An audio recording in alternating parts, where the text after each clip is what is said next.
Well, folks, it is that time. We all knew this day was coming. We have the lumberjack here, and he's got some news. Alrighty, buddy, lay it on us. Let us know what's going on because it's been a while coming.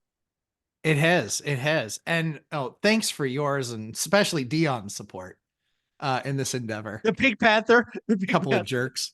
I'm retired. I'm officially retired. I retired on Thursday.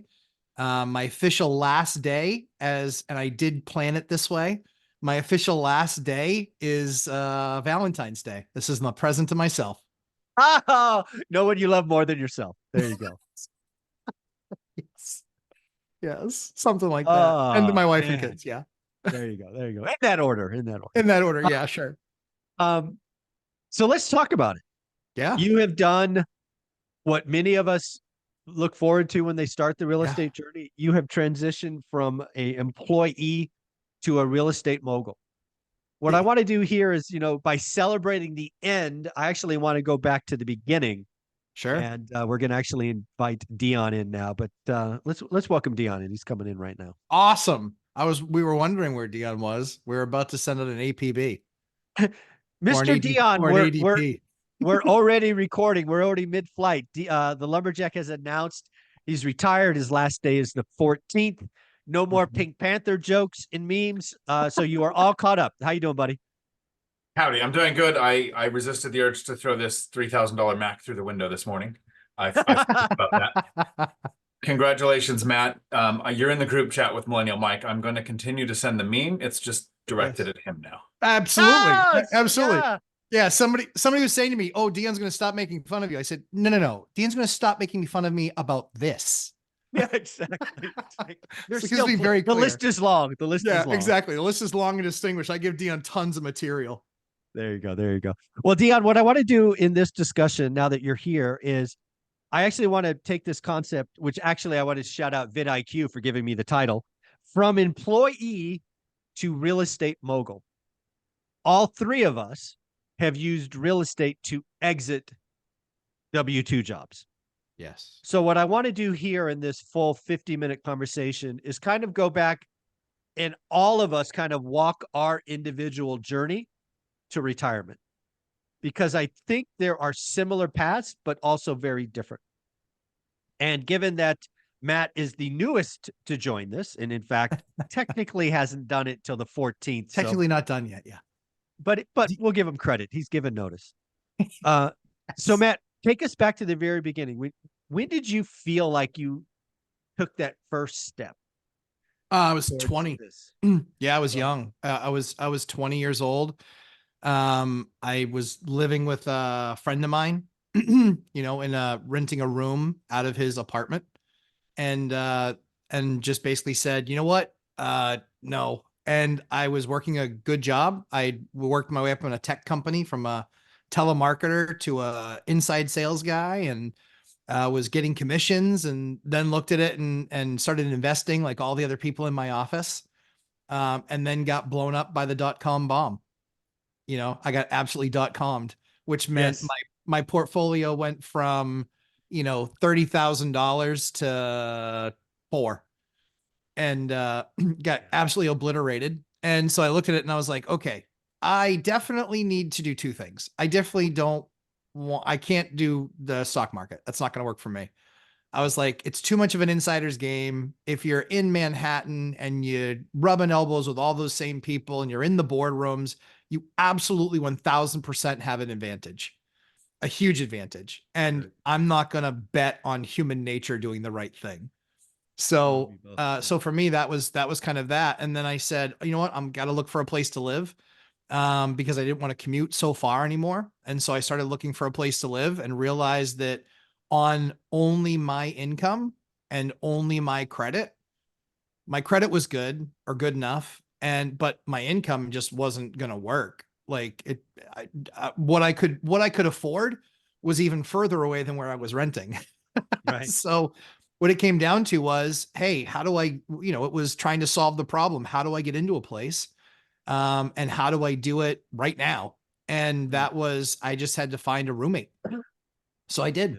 found a roommate. We agreed on, hey, if we're living in this area, would you be able to pay $1,000 a month? Right. And he's like, yeah, absolutely. And so I was able to find a place. I had the 3.5% down. That's about what I'd saved. And that's what I did. I bought a place and had him with a signed lease agreement, used that with the bank, and got them to sign off on my buying my first place, which was a house hack. There you go. So Dion, you're again, this is a journey we've all taken. We've all gotten to quote unquote the finish line, but your beginning is very different. How did your beginning look, and when did you feel like you really took that first step moving forward? Well, we just have to be born with super rich parents. Like Yes, if you're not, you don't have a chance. No. True. No. Yeah, so true. So I started at 40. That's when I kind of had that wake up moment of, okay, I need to take charge of my finances. I had let my spouses handle it prior to that, and it didn't work out great. And so I was 40, single parent with 3 kids, found out about $89,000 in bad debt in my name I didn't know existed till the divorce, got laid off from law enforcement. I kept having my pensions taken away. I tried the Marine Corps. They downsized after Desert Storm. I tried law enforcement. They downsized after 2008. Never really was an investor. I figure I'm an employee. I'll work at a company until I get a pension. So that didn't happen. I finally woke up and thought, I'll create my own pension. And I actually had an epiphany last night. So this might take just a minute if you'll bear with me. But I was at a real estate meetup, and there was a young lady talking about the strategies she's trying out. I have these assets. This is how I'm deploying my cash, and I'm going to do these strategies until I reach freedom. And the mistake was mine. I'm the one that made the mistake. I asked her, I said, okay, I like what you're doing. What does freedom look like? So if I asked you guys right now, what does freedom look like? Most people watching this channel would say a cash flow of this amount or a multiplier of what I need to spend. And this is what I'm spending. This is my, we'd go through that. And that's not actually what I meant with the question, because it was my fault for not being clear. What does freedom look like? And for me, that's no alarm clock, no boss, no schedule. Monday's no different than Saturday, right? The freedom is I live every day. I wake up and I go, when I feel like waking up, I'm awake. And when I feel like doing something, I do it. Since we're in this community, financial freedom is tied to finances. And so when she gave me her answer of, this number, I set her up to give me that exact answer.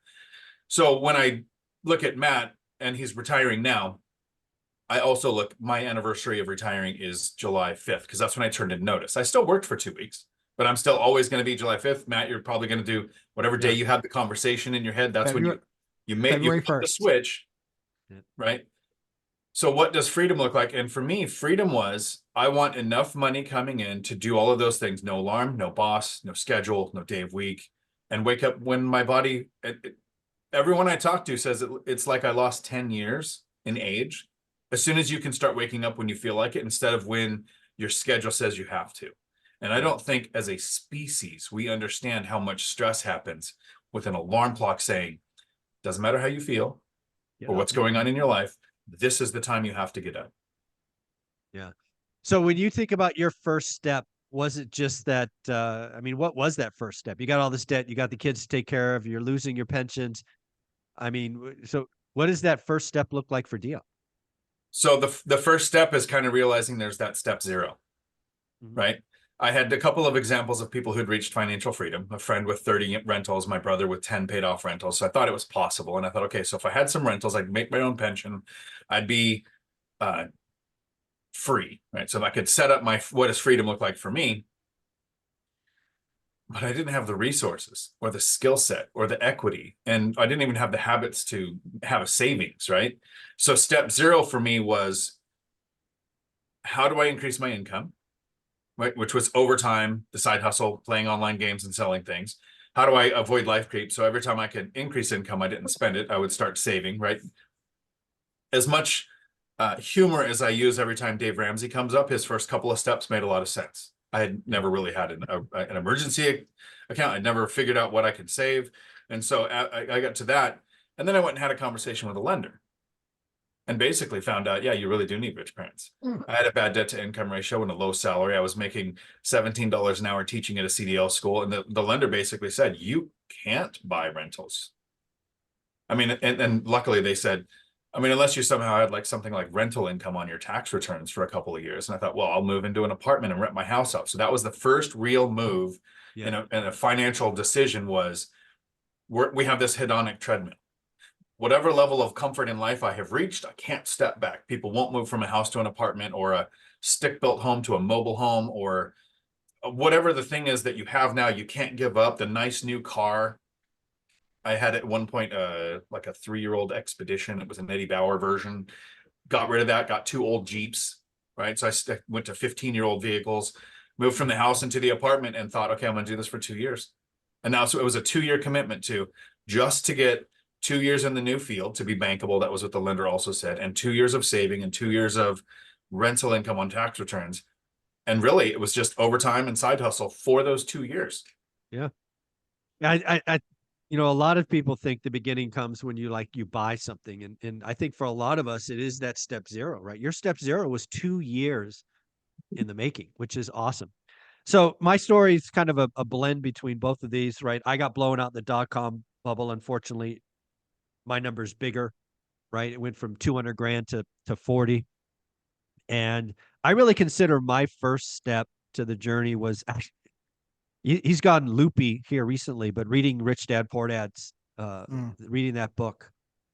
And I read it cover to cover 5 or 6 times, right? People know my story. I hate to fly. The only way I can fly is to read. I can get lost in the book. And for whatever reason, it doesn't scare me as much. But reading that book flipped on a light switch that I didn't know was there. Nobody in my family, right? None of my family are college graduates. They're all high school or not, right? I was the first person, aunts, uncles, cousins, like the entire family tree to get a college education, get a 4-year degree, and then get a master's degree. Like I was quote unquote that guy in the family tree, and I had no idea. I had no idea about rental properties, right? When I read about Kim and Robert talking about a condo in Hawaii and a condo in Portland or wherever she was buying, it was like they were speaking a foreign language. I mean, I didn't know what that was. So I went on a consumption journey, which would probably turn into 50 or 100 different books. A lot of my books, unfortunately, said invest in your backyard. So again, my first year was certainly the last 6 months were a waste because I was just too, I don't know, stubborn to think the books were wrong, right? Because all the books said invest in your backyard, invest in your backyard. And I happen to live in the Silicon Valley, which is great for income, but horrible for cash flow. And it wasn't until my wife, Olivia, set us down at the year anniversary mark and said, this isn't working. I'm not doing this anymore.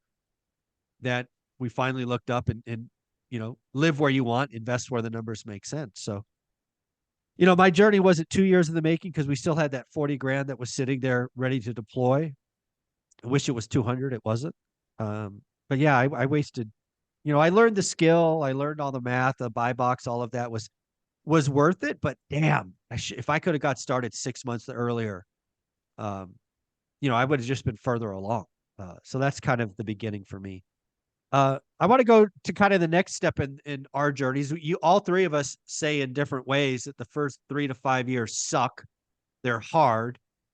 It's where mistakes happen. It's where lessons are learned. It's where I really think real estate investing tries to kick you out and test your mettle, if you will. So why don't we go back and remind folks about the well-earned scars. Some of them would have been fatal to other people. Yeah. They weren't fatal to us. All of us have those stories. So Matt, why don't you revisit some of those painful scars and yeah, go for it. Sure. Maybe I can give myself a paper cut and pour some lemon juice in it too. Oh, yeah, because it was horrible. You know, my first 5 years. So I bought the condo, had the roommate, and was doing that whole thing. And then no mention of a special assessment. And within 18 months of living there, now they're talking about a special assessment, and my share is $70,000. And I'm like, I'm not like the rest of the building. I'm not in my 40s and 50s and have 70 G's to write a check, nor do I have the income or the credit to be given a $70,000 loan. Right. So my only option is I got to freaking find a way to sell. And so I had to, I had to sell out of that property. I moved an hour away. I bought a single family house, also house hack, a different roommate situation. And then was like, hey, I kind of like this. I think I'm going to, actually start investing in properties. I picked the wrong market, absolutely the wrong market. I bought two right away. Of course you did. In the wrong market. Yeah. With Been there. okay numbers. And then within 12 months, 18 months of owning that, so still in the first 3 to 5 years, within 12 to 18 months of owning that, I get hit with a lead order. Oh, And so I have to pay to move everybody there out. And they get told by the state, hey, if you stop paying rent, he can't evict you. that helps. Yep. Oh, that was awesome. But I still had to pay to put them somewhere. So I'm paying course my you did. mortgage Yeah. and paying to put them somewhere. That's why I did a whole course on this specifically. We're going to release it in like next 6 to 8 weeks, but I did a course specifically about this because I almost went bankrupt 3 times. And it was all right around the timing of that lead order because the state's like, well, you have to use one of our 5 designated contractors. Right. And they're sitting there in the room and it's like, oh, hey, Jimmy. Oh, how's it going, Johnny? And I'm like, I'm getting tucked. I am getting tucked. And sure enough, they were within $1,000 of each other. Well, wonders never cease. I never would have guessed that their bids at 45 grand would have been within $1,000 of each other. And they pick all the junkiest product and they're like, okay, we'll be in and out of here in probably 90 days. And I'm like, I'm going to work every single day just to pay to keep everybody where they need to go. That's what they said. It took 11 months. It took 11 months for them to finish. It's absolutely criminal. And that's why I did the course, is because I want to save people. There are a bunch of things that you can do to help speed that process up and to also put yourself in a better position to get through it. And so that was my first 5 years. So when everyone tells me how easy it was, I guess I just didn't have the brains to experience that, because my first 5 years, $70,000 special assessment, having to move an hour away, getting hit with a lead order, and almost going bankrupt 3 times. Because I've done the math, and you can't get $21,000 of bills paid on $6,000 worth of take-home income. No, that's hard to do. And it's all, So Dion, again, we all have these pain now. Some might admit embarrassing stories, but they are part of that first 3 to 5 years. I know you have a couple of doozies right to go. So tell us about some of the scars that you have and you share. So you said the first few years are pretty hard, and they wouldn't break someone like us, but they can be they could stop someone in their tracks. It did break me. Yeah. I tried to quit. I tried to give the house away. Right. That's how bad it was. I thought, okay, I tried this out. I don't have the skill set for it. And I made all of the mistakes that a lot of investors make when we're starting out. I figured I'm going to replace my income, right? Because that's the first thing. Instead of replace what I'm spending, I'm replacing my income by renting out a house without educating myself. Right? To become a Marine, it's a 13-week boot camp. To get into law enforcement, it was a 6-month academy. If for you to work in your field, you got your degree, right? There's like all of this time commitment we do to do anything major in our life. And I'm going to make this major change and just do it. I'll wing it. So I rented to a friend, because who can trust a stranger? I did it with a handshake, because who needs a lease if it's a friend? I figured I'm a single parent. Life is stressful and hard sometimes. He's a single parent. So when the rent was late, I let it slip. And then late became never. Yeah. When I actually went to the house to have a no, we actually worked together, but we didn't talk about this at work. So I see the guy every day, but I go to the house to have an off work conversation. How come you're not paying the rent? He didn't live there. He had moved out and rented the house to someone else, was collecting rent, and they had built half a wall, torn. It was just, the place had thousands of dollars worth of damage. I wasn't getting rent. The person living there said, no, I've paid him the rent. I'm not giving you any. And then they didn't pay me, stayed there a couple more months, and then finally moved out. So that first year of having a rental, I lost about $6,000, right? Just like cash flow wise. And then I had the repairs of the house when they finally did move out. But what saved me, and this is where we say most of us don't like to hear how lucky we are, but I had a bit of luck involved. The 2008 housing crash had happened and my house was underwater. I owed 138,000. Houses as nice as it, without all the damage, were going for 100,000. And so I couldn't even do subject to. I couldn't do owner financing. I couldn't do anything. I was just stuck with it. And so I sat down and thought, so you said, Robert Kiyosaki's gotten a little bit off the rails now with its doom and gloom and buy gold and ammunition, right? I agree. I had the Rich Dad Poor Dad book for years, never opened, like 5 years, never opened it. I used to talk about it like I had. I understand Rich Dad and Poor Dad. Totally makes sense. Didn't know what I was talking about.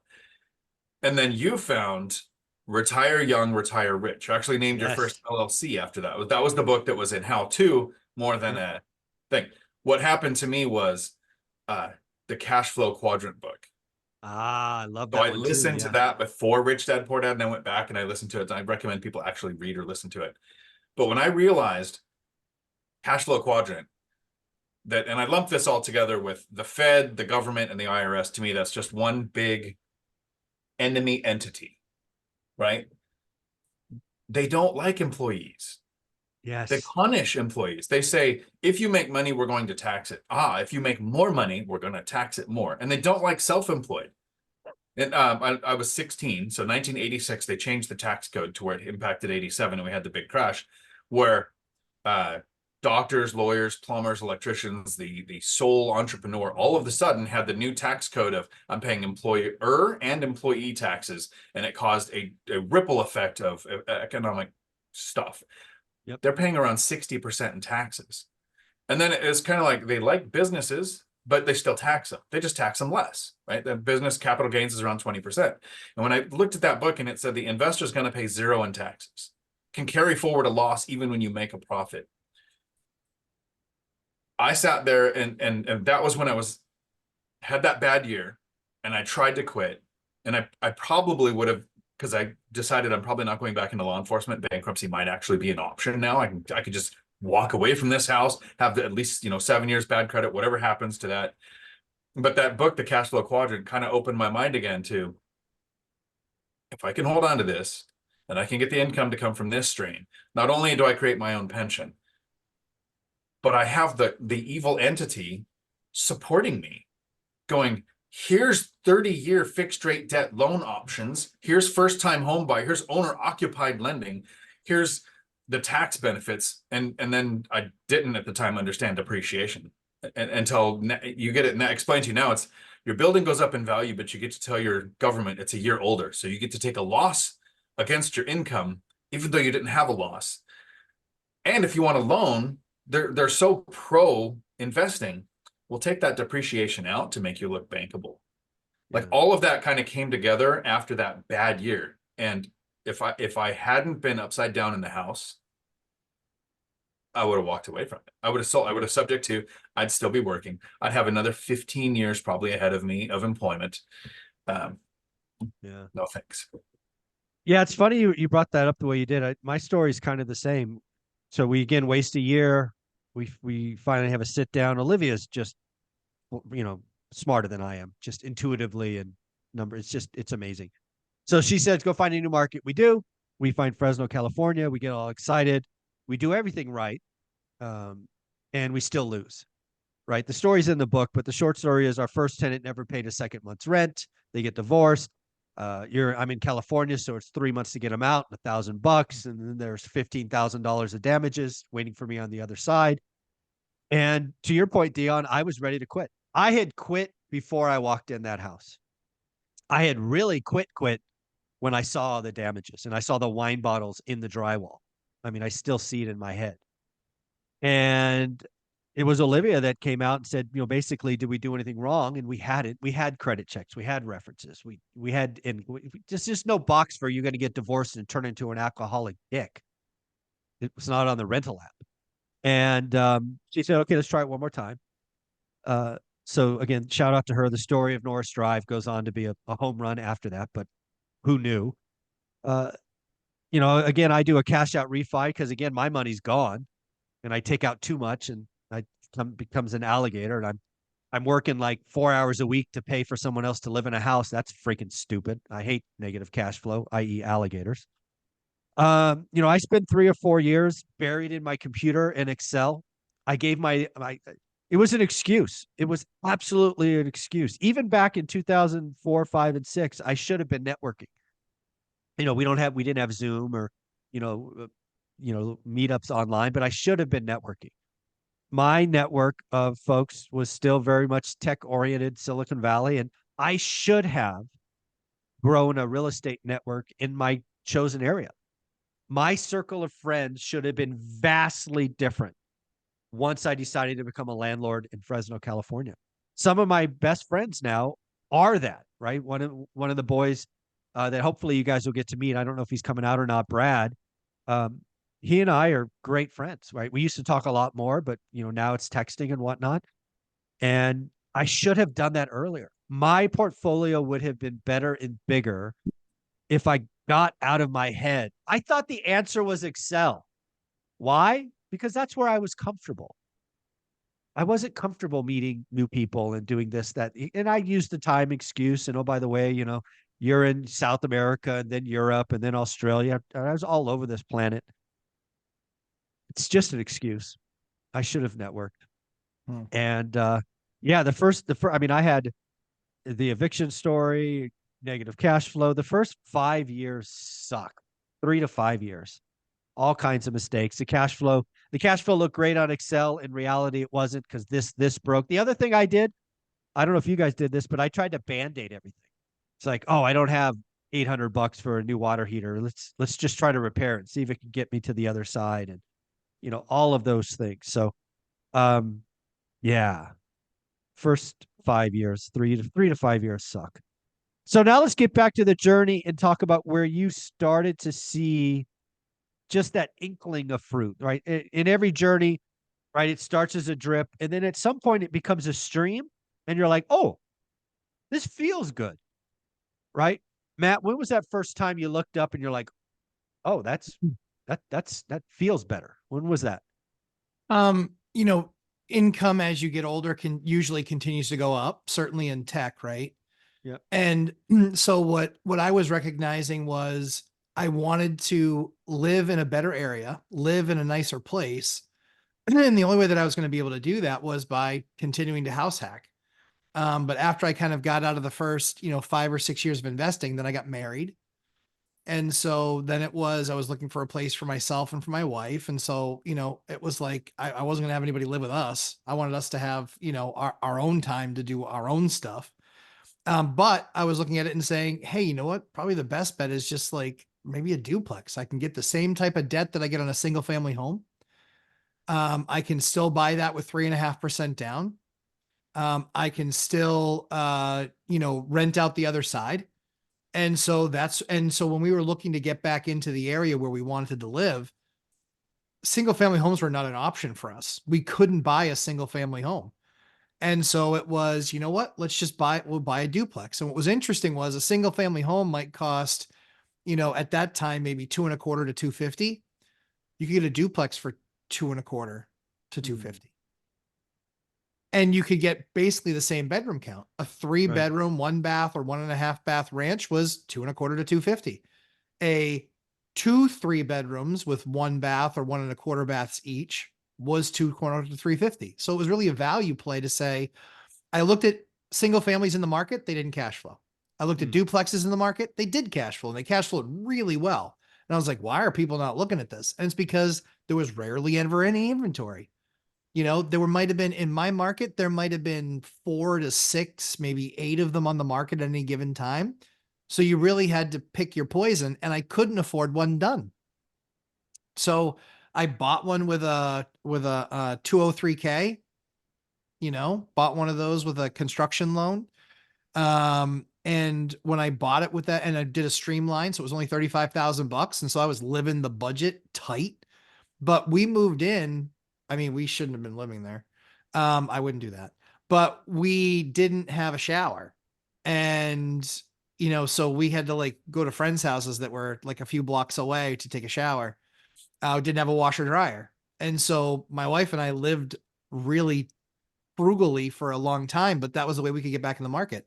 We redid that property, and when we first rented it out, one side rented out for $1,600, and my mortgage and everything all in was like 17 and change. So I was living there for $100 a month, and that was at the time when I was going through the lead order, Right. and still experiencing that financial pain. And really, at $150 a month plus utilities, I was really stretching my budget. Huh. That was all I could afford. And so thankfully, yeah, house hacking absolutely saved my life. And then it was, and It's then funny I, you bring it's funny Go you ahead. bring that up. Sorry to interrupt, but No, go ahead. Anna Kelly says the same thing, right? If Yeah. she wasn't house hacking that fourplex with 2 kids upstairs in Pennsylvania, Yep. she would have been financially bankrupt. Yeah. Oh. So absolutely. And it was, and that at that point we're going through the Great Recession, Yep. and it took us 90 days. Like that deal fell apart. That deal fell apart like 3 times. The bank changed their mind. It was Wells Fargo. That bank was awful to work with, in my opinion. And so it was At that really time. difficult at the time. Yep, absolutely. And everything, and understanding everything that they're going through, with Yeah. ninja loans and robo signers and all Yeah. this other stuff. And so it was super, super, super stressful. And yeah, thankfully we were able to make that work. And then after we got it stabilized, we're there for about a year and a half. And then we got the model of, okay, I was looking for the next one, and I found the next one, and we did another rehab on that one, and we moved into that one. And so I did 9 house hacks over a 13-year period. And that's how I started building the empire. Yeah. I love that story. Again, it's so consistent with all the other real estate moguls. It takes time, there are mistakes, but once you find the recipe, Sure. you just kind of rinse and repeat. It's amazing. All right, Dion, when did you first feel like, oh, this kind of feels good?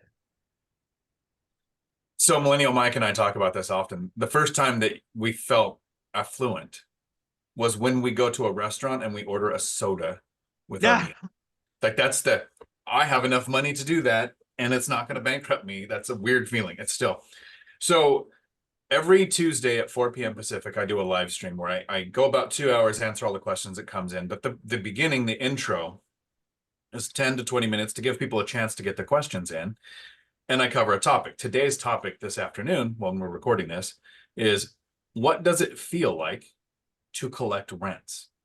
Okay. And so there's this chronology to when you're buying a property, you're thinking, how long might it be empty and I have to pay the mortgage, right? It got REI Stoners just bought a duplex 3-4 months ago, a couple of months of rehab where they were doing a lot of the work themselves. They had handymen there, and they were going through and they're putting all the sweat equity into it. And then they're advertising.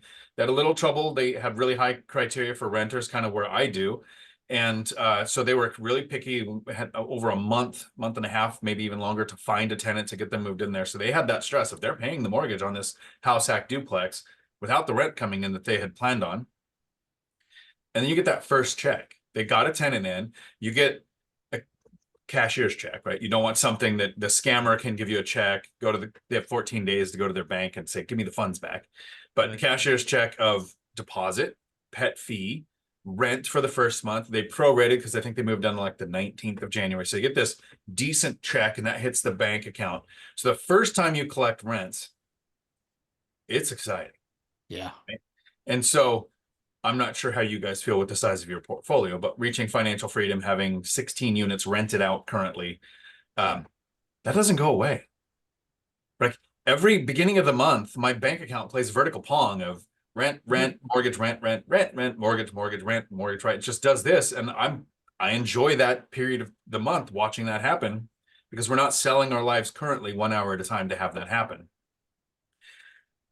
So here's where the fear shifts. And you had this experience. Your tenant didn't pay the second month's rent. So REI Stoners right now has a tenant in place. They did credit check, they did background check, they checked for evictions, they did everything right. They have the tenant in place. Are they going to pay March 1st's rent? Right? That's the new fear. Yep. And so it's the hardest when you have a rental. Right. It's hard when you have a couple of rentals.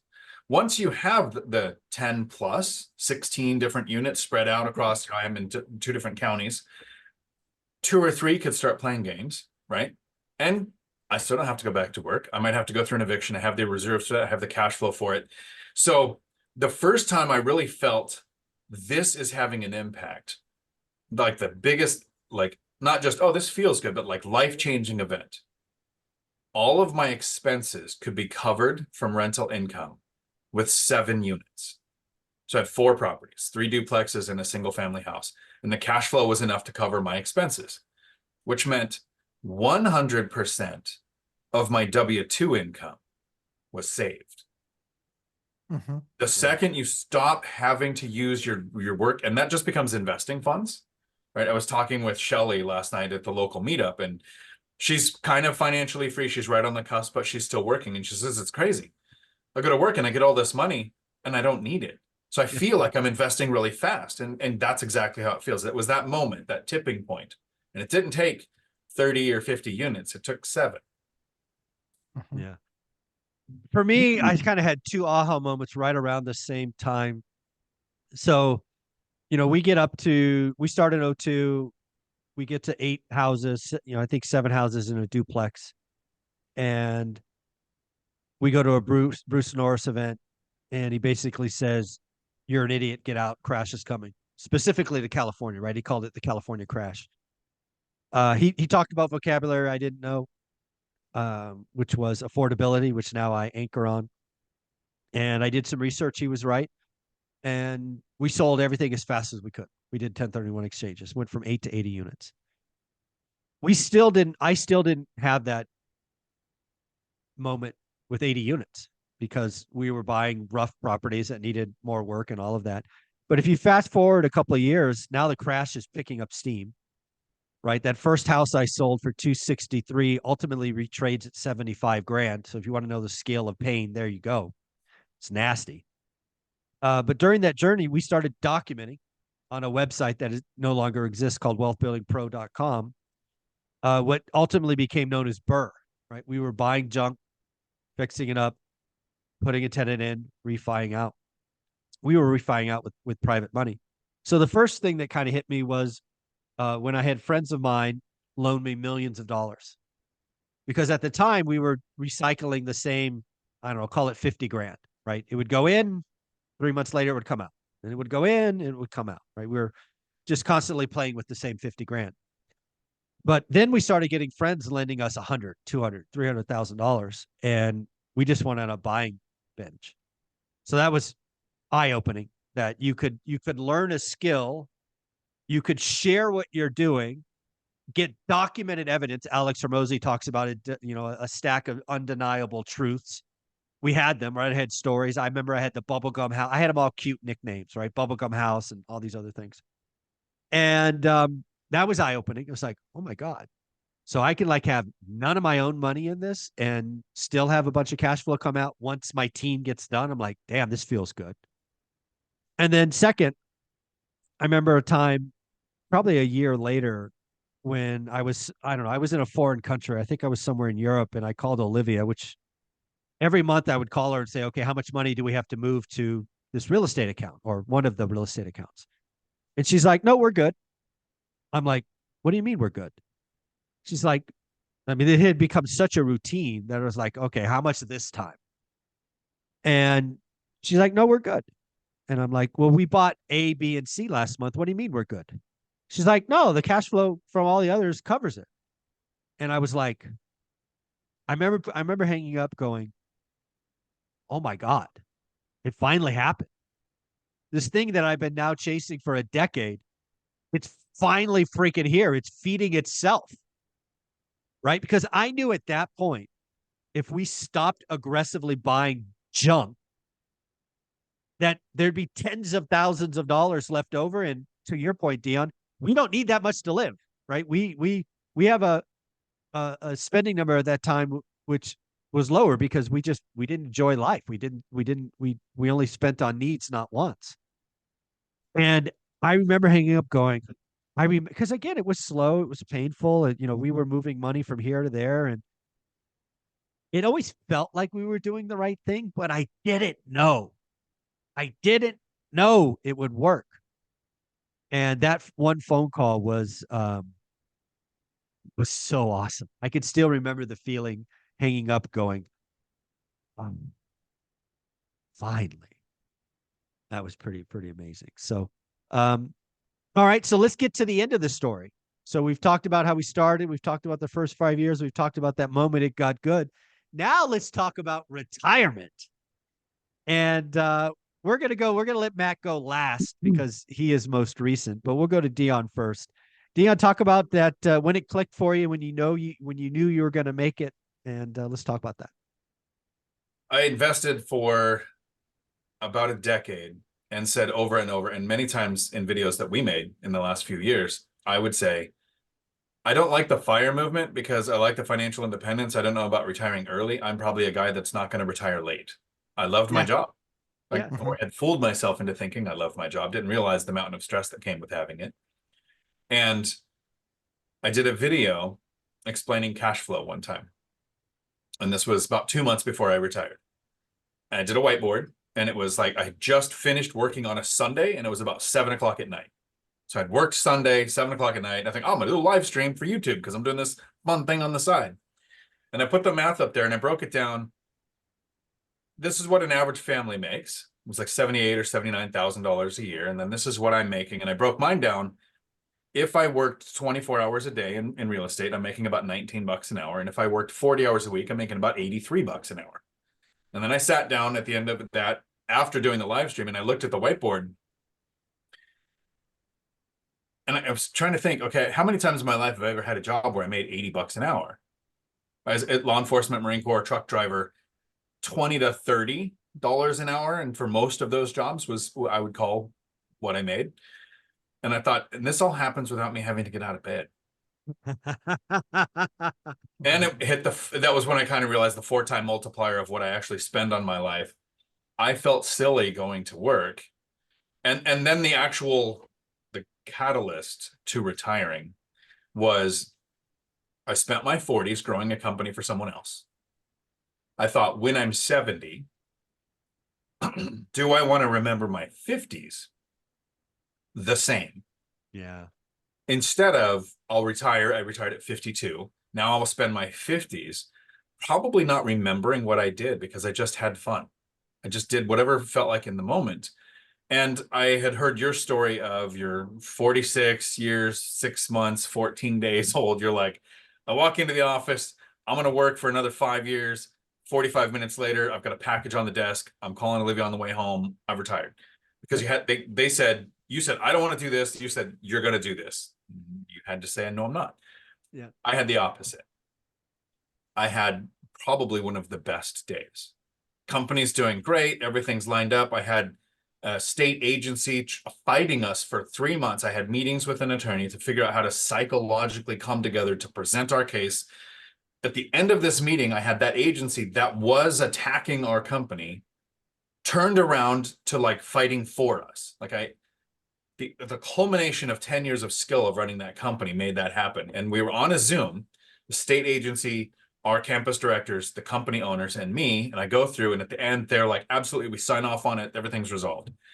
Everyone's leaving the meeting. And I go, and I called them by name. I said, hey, can you guys hang out a second? And so then we went from this public meeting Zoom call to me and the owners on Zoom in the same meeting. And I said, it's been great. I'm retiring. Top of the game, best day, no hard feelings, no regrets. Didn't want to leave with a bad taste in the mouth. So thanks for sharing your story because it made me realize that's how I wanted to do it. Yeah, and just real quick, again, I highly recommend you do it Dion's way. My way was it could have gone bad. So earlier I talked about that moment where I knew if we stopped buying, it would be tens of thousands of dollars, and that was more than enough. What I don't think I've ever shared is I was about 40 when that happened. So we kept buying and growing the portfolio for another 5 years. Why? I love my job. I was highly paid. I was one of those guys that had a gift to turn 0 into 100 million, 3 different products. And I was paid accordingly. And my ego was extremely wrapped up in my job. And as Dion kindly highlighted, we finished the calendar year January 31st. That's where my company ended Q4. I was going to the office February 2nd or 3rd after the weekend, ready for the next year's journey. And long story short, I was given a boss, given a territory, given a product, and given a number that I didn't want. And I remember standing up. I hadn't even sat down in the meeting, and basically had said, I told you I didn't want this. And basically they said, basically take it or leave it. We love you. Basically, they were playing my ego. We love what you do. You're the only guy that could do this. This product is blah, blah, blah, yada, yada, yada. And I just had a flash. It was like, nope, didn't plan it. Wasn't on the radar. It was totally just a flash. And again, I want to be clear. My boss hated me as much as I hated him. Right. So this wasn't, there was a mutual hate. And, I could have chosen to battle it out. I don't know how that would have ended. I could have ended up being gone anyway. But even if I would have won, there would have been a target on my back that they would have looked for any reason to get rid of me. It was time to go.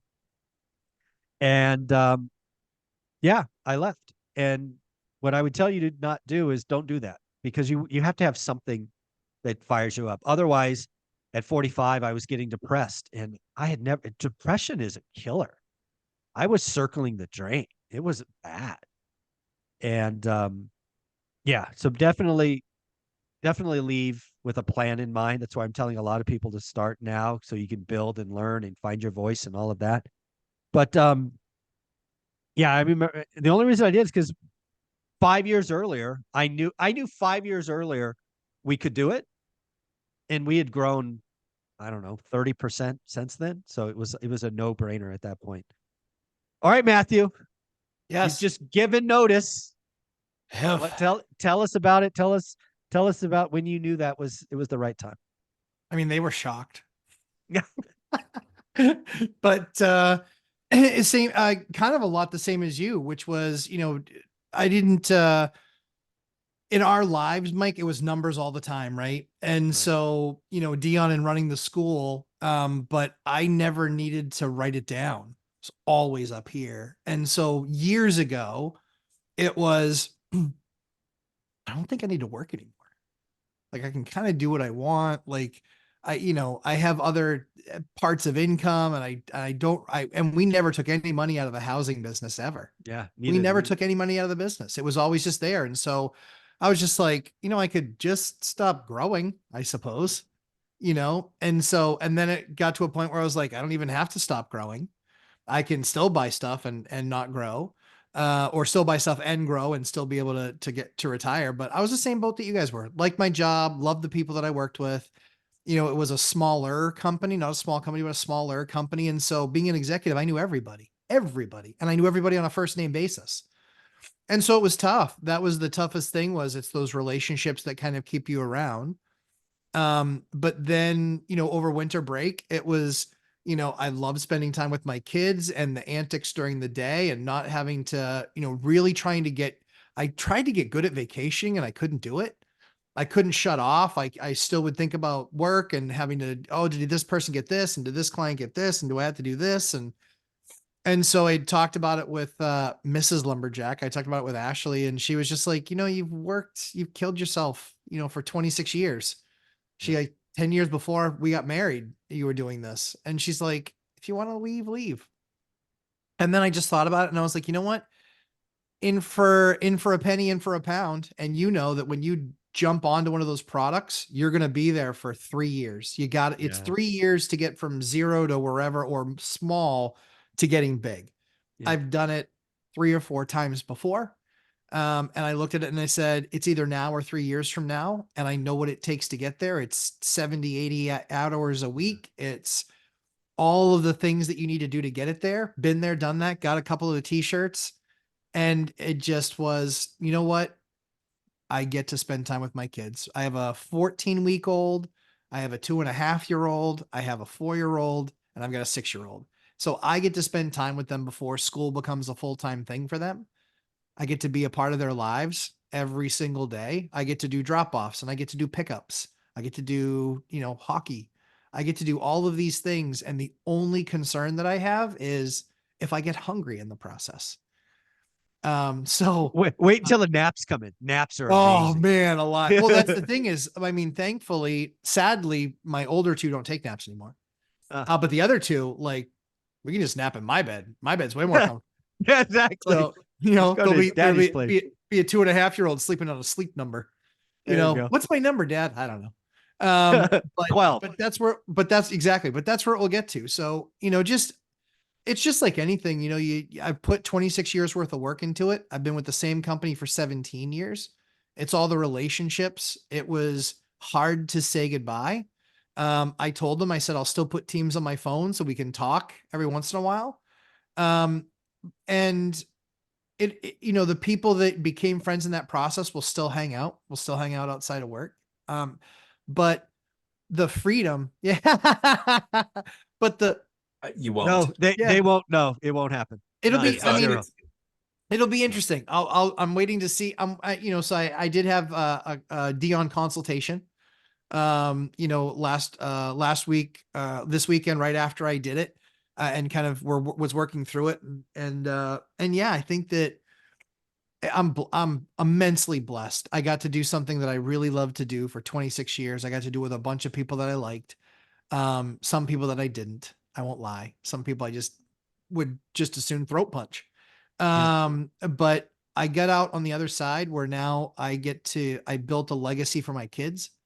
I get to spend a ton of time with them and make sure that they become what they're supposed to be, whatever that is, business people or farmers or ballet dancers, whatever they decide that they want to be. And so it's my job as a dad to be able to put them in a position where they can pick a lane and enjoy it and grow in it, become elite at it, and make impact to others. So, yeah, I'm immensely grateful for the career that I had and for the opportunity that I had.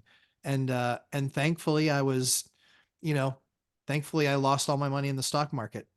Yeah, exactly. Go back to the beginning of the video. Yeah. Guys, I love this story. Again, shout out vidIQ, from employee to real estate mogul. We have just given you 3 different journeys with very similar touch points. Everybody goes on this journey, different twists and turns, different rocky roads, but I do think they're all rather similar. Dion, where can people find you? Right here on YouTube, Dion Talk Financial Freedom, where you can probably not hear the drywall guys starting to put on the orange peel downstairs. That's louder. There you go. Matt, where can they find you? Lumberjack Landlord on YouTube and Instagram. And I got a sinking sensation you're going to see more content out of me. All right, guys, take care. Have an amazing day. Thanks for this great conversation. Thanks, Mike. Ciao.